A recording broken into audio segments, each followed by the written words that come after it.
বন্ধুরা, আপনারা কি জানেন গোমাতা সমস্ত নারী জাতিকে কি অভিশাপ দিয়েছিলেন, যার কারণে আজও সমস্ত নারী জাতিকে সেই অভিশাপ ভুগতে হচ্ছে। গাভীর এমনই একটি অভিশাপ যা এড়ানো যায়নি। বন্ধুরা, আসুন জেনে নেই কি ছিল সেই অভিশাপ। এক সময়ের কথা, যখন ভগবান শ্রীকৃষ্ণ দ্বারকার সিংহাসনে বসেছিলেন, তখন দেবর্ষি নারদ ভগবান শ্রীকৃষ্ণের কাছে এসে বলেন, হে ভগবান, আজ আমি নিত্য জগতে ভ্রমণ করছিলাম। তখন একজন মহিলা আমাকে জিজ্ঞাসা করলেন, আগে যখন নারীদের সন্তান হতো তারা জন্মের সাথে সাথেই হাঁটা শুরু করত, কিন্তু এখন তা হয় না। এমনটা কেন প্রভু? এই প্রশ্নটির উত্তর আমার কাছে নেই, তাই আমি আপনার কাছে এলাম। তখন ভগবান শ্রীকৃষ্ণ বললেন, হে দেবর্ষি নারদ, আপনার এই প্রশ্নটি খুবই গুরুত্বপূর্ণ। আপনি যদি এই প্রশ্নের উত্তর জানতে চান, তাহলে আমি আপনাকে একটি গল্প বলবো। আপনি এই গল্পের মাধ্যমে জানতে পারবেন কেন বর্তমানে মহিলাদের সন্তান জন্মের পরই হাঁটতে পারে না। তখন দেবর্ষি নারদ বলেন, এই গল্পটি আমি অবশ্যই সম্পূর্ণ শুনবো, আপনি বলেন প্রভু। বন্ধুরা, আপনারা যদি এই প্রশ্নের উত্তর জানতে চান, তাহলে অবশ্যই ভিডিওটি স্কিপ না করে সম্পূর্ণরূপে দেখুন। ভগবান শ্রীকৃষ্ণ বললেন, হে দেবর্ষি নারদ, একটি গ্রামে রামচন্দ্র নামে একজন ব্যক্তি বাস করতেন। রামচন্দ্র ছিলেন খুবই স্বার্থপর মানুষ।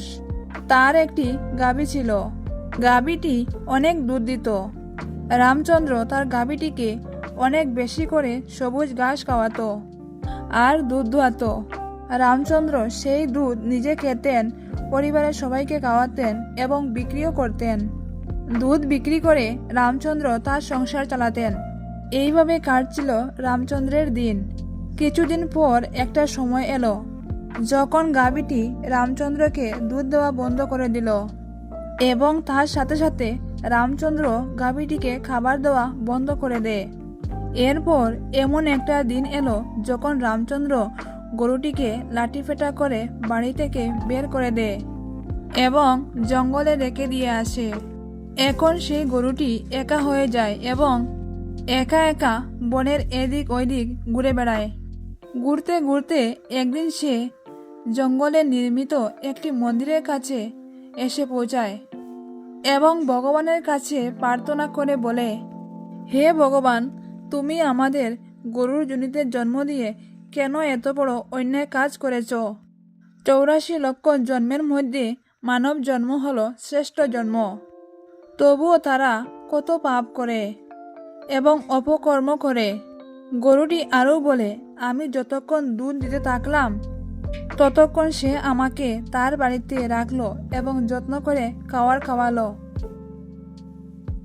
এবং আমি যখনই দুধ দেওয়া বন্ধ করলাম সেই মুহূর্তে সে আমাকে বাড়ি থেকে বের করে দিল।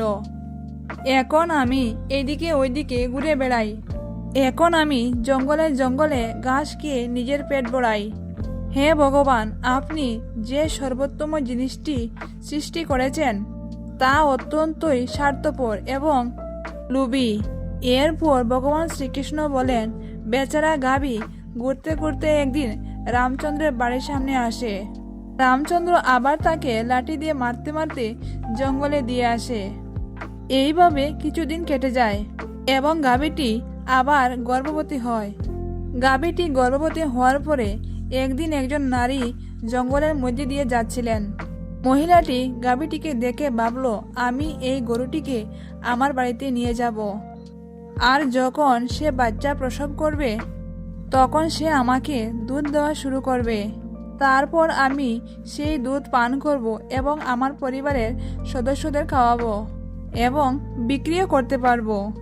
এই বলে মহিলাটি তার স্বামীকে গরুটিকে ধরে নিয়ে যাওয়ার জন্য ডাকতে গেল। এরপর মহিলাটির স্বামী যখন সেখানে উপস্থিত হয়, ততক্ষণে গাভীটি সেখান থেকে পালিয়ে যায়। ধীরে ধীরে আরও কিছু সময় কেটে গেল। শ্রীকৃষ্ণ বললেন, হে দেবর্ষি নারদ, যখন গাভীর প্রসবের সময় গড়িয়ে আসলো, তখন গাভীটি একটি নির্জন বনে একটা বাছুর প্রসব করে। প্রসবের কিছু সময় পর সেই মহিলা ঘাস কাটতে সেই জঙ্গলে গিয়েছিলেন। তিনি দূর থেকে দেখলেন যে একটা গাভী বাছুর প্রসব করেছে। তখন সেই মহিলা গরুর দিকে এগিয়ে আসলেন এবং দেখলো, আরে এটা তো সেই গাভীটা। তখন মহিলাটি মনে মনে ভাবলো, এখন আমি গাভীটাকে ধরে আমার বাড়িতে নিয়ে যাব। তখন গরুটি মহিলাকে একটি উপকার করতে বলল।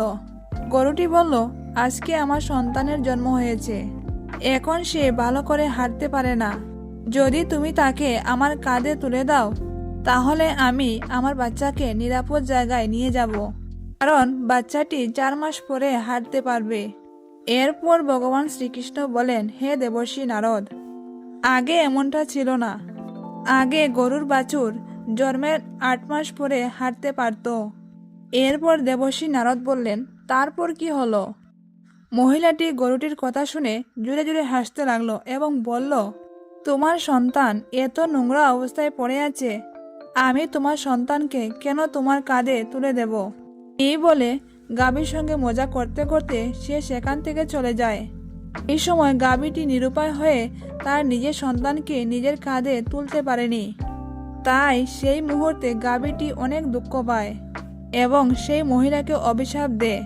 অভিশাপ দিতে গিয়ে তাকে বলে, এখন যেমন তোমাদের সন্তান জন্মের পরেই হাঁটা শুরু করে, কিন্তু আজকে আমি নারী জাতিকে অভিশাপ দিচ্ছি, এখন তোমাদের সন্তান জন্মের 10 মাস পরে হাঁটতে পারবে।